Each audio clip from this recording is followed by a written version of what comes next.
সুপ্রিয় দর্শক, মন্ডল এগ্রিকালচারের পক্ষ থেকে আবার একটা নতুন ভিডিও নিয়ে উপস্থিত হলাম আপনাদের সামনে।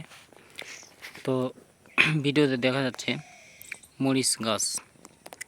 তো মরিচ গাছগুলো অতিরিক্ত খরার কারণে লাল হয়ে গেছে, গ্রোথ অনেকটাই কমে গেছে।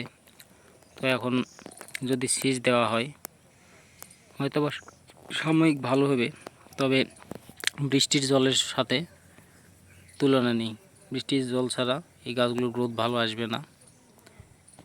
জানি না মরিচগুলো কেমন ফলন দেবে। মরিচগুলো ডাঁড়া বেঁধে তারপর থেকে বৃষ্টি না পাওয়ার কারণে সার দেওয়া আছে, এর জন্য গাছগুলো হলুদ হয়ে গেছে, গাছগুলো গ্রোথ কমে গেছে, অনেক গাছ মারা যাচ্ছে। তো আপনারা কি করবেন, সার দিয়ে মরিচ গাছ এরকমভাবে বেঁধে দেওয়ার পর সেচ দেবেন, তাহলে গাছগুলোর গ্রোথ ভালো থাকবে। তো আমার এটা ভুল ছিল যে গাছগুলো আমি বেঁধে দেওয়ার পর সেচ দিইনি, সারের অ্যাকশানে গাছগুলো হলুদ হয়ে যাচ্ছে। এখন বর্ষার বৃষ্টি ছাড়া এই গাছগুলো স্বাভাবিক নিয়ে আসা খুব কষ্টসাধ্য হয়ে উঠবে। তো দেখা যাক, উপরওয়ালা ভরসা, কী করা যায়, কেমন হয়। মরিচ গাছগুলোর বয়স প্রায় 1 মাস।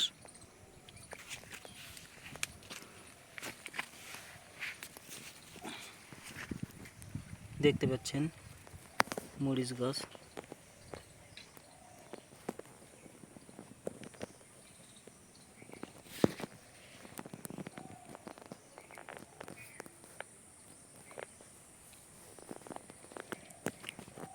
পুরোটাই এটা মরিচের বাগান।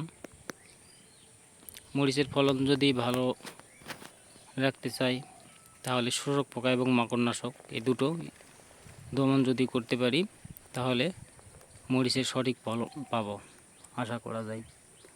তো জানি না কত দূর পারবো, যেটুকু অভিজ্ঞতা আছে আপনাদের সামনে শেয়ার করব, জানাবো, দেখাবো, যাতে করে আপনারা আগাম সতর্কতা অবলম্বন করে ফসল চাষবাস করতে পারেন